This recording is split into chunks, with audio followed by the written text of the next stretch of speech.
Hello everyone and welcome back to my channel. If you're new around here, I'm Holly, and over here is a sewing and fashion channel where I normally talk about what I'm sewing, tips and tricks videos, tutorials, that type of thing. And today's video is a good old Q&A. I haven't actually done one of these before.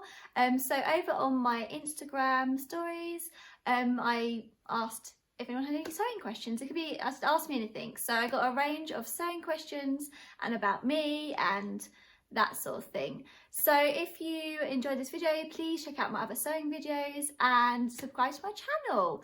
It'd be lovely to have you. So let's start, shall we? All right, I got my cup of tea, and let's start with the first question. So the first question is, where do you study textiles? I studied fashion design and production at University for the Creative Arts, which is a Surrey, London based university. My first year at Sussex Uni, and then I changed to the University of the Creative Arts for the rest of it. So most of my degree was done at the University of Creative Arts. They have a few campuses which do both fashion, design, and it's like an art-based university. So all they do is creative arts. So yeah, you can study anything around the arts. Okay, so the second question is, how did you learn to sew? Now, I was 21 when I first wanted to start to sew, and I was actually at the Country Living magazine show. They do like a summer, spring and winter show, I think, and it was in London, and it had loads of craft stalls, people selling things and fabric and all those sort of things. So I was there with my mum, and basically I just saw some fabric and it just basically inspired me. I thought, oh, it would be really cool to make something with that. So I bought it and I learned to sew. Basically my mum knew basic sewing, so she's always sewn. So she taught me a lot of like the basic skills, and I just home sewed like that for a while. And I always used YouTube and blogs and some books to learn the skills. So I was basically just learn at home basically. And yeah, and then maybe when I was 27 when I decided that I wanted to have more of a creative job and that I loved sewing and making clothes. And then I went to study fashion design to be able to get a degree. So yeah, so that is how I learned to sew. So at the start, for 7 years, I was a home sewer and taught everything myself to me, basically. And then got more formal training with my degree. So that's how, I started to learn to sew. I was just basically inspired by fabric. I've always been into art, and I always did all the arts at school and college. But I never found my thing that I really loved within art. I did art because I was quite good at it, not because I really loved it.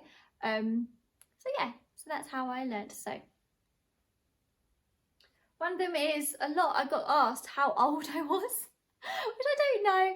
Yeah, a lot of people always get this wrong. I'm actually 31. Everyone thinks I'm a lot younger than I am. I don't know why. Even at uni, everyone thought I was 21 at uni, not 28 or 29 at the time. So yes, I'm 31. One of the questions is about, it says, can you sew fancy dresses without a dress form for other people? They are quite expensive here. So a dress form, yes, they are quite expensive. My one I've got is literally the cheapest one you can get because I bought it when I was at uni and I didn't have the huge, the budget to buy a couple of hundred or up to thousands of pounds of one. And also I wanted an adjustable dress form for uni and making clothes. So yeah, they are expensive. My ones, they sort of start around 100, 102 pounds, that sort of thing. So best way, if they're too expensive, is to look on like Facebook Marketplace and buy second hand. I think that's the sort of thing that people either haven't got space for anymore, or upgrade their dress forms, or don't sew anymore and think I might as well get some money for it. So always look on that. And I would say if you're going to try and make a dress for someone else, I think it is quite handy to have a dress form. It's not necessarily essential, but I think it's going to be really hard without one, because you kind of need to check the fit. Unless you have the person with you a lot and you're able to check the fit of the garment constantly on that person, I think a dress form is needed. And also, if you're making quite a large garment, it's going to take quite a lot of time. You also need somewhere to store it when it's half, you know, getting constructed, on a hanger or laying down, depending. It isn't always best for the fabric. Sometimes it's nice to actually hang it up on the dress form and not let it crease or stretch in the wrong places, that type of thing. So I wouldn't say it's essential to make dresses, but it makes it a lot easier having a dress form, definitely. One of the questions was, how do you take your own measurements and make a pattern? So we've got two huge questions in this, really. The first one about measurements, I can do a whole video about taking your own measurements. It's kind of more accurate if you get someone else to do it for you, because they can get the tape measure completely accurate and straight around that body part. So I'd always recommend first if someone can take their measurements for you, and then maybe if you're going to take them yourself, then definitely use a mirror to make sure that the tape measure is symmetrical all the way around. But yeah, it's best to have someone do it for you, I would say. It can be done on your own, obviously, but it's just best. And how to make a pattern. Now, this is a huge question. First of all, you need to learn your basics in pattern cutting. It depends what you're going to be making as well. Some things are a lot easier to make, like skirts, for example, elasticated skirts. You know, you don't need necessarily a huge pattern cutting knowledge, but I think it's always good you need to know what is required in a pattern, you know, like, you know, seam allowance, notches, those sort of things, measurements, you know, markings. Those things are always really handy to know first, like grain lines, those sort of basic knowledge.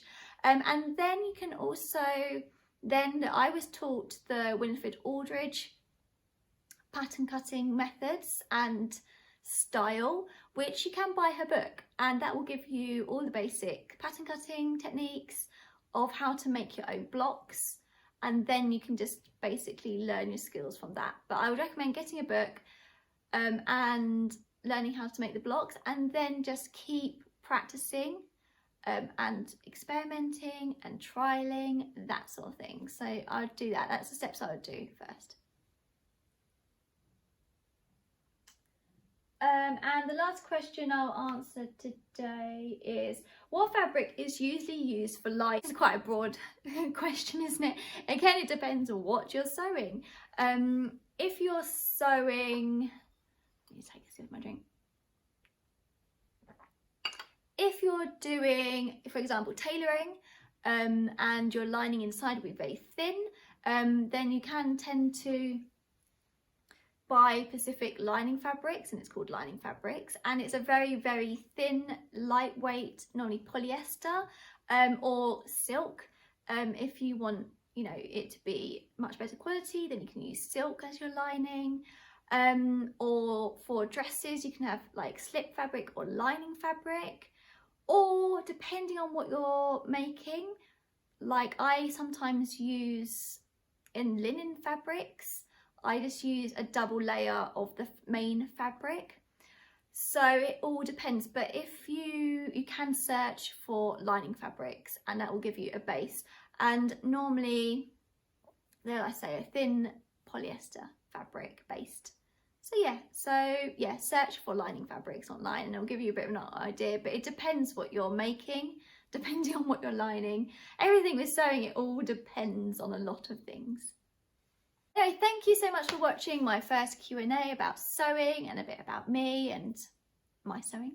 Yeah, so if you liked this video, please give it a like and subscribe to my channel. I'll leave all my links to my Instagram below, and yeah, I will see you again soon. Bye.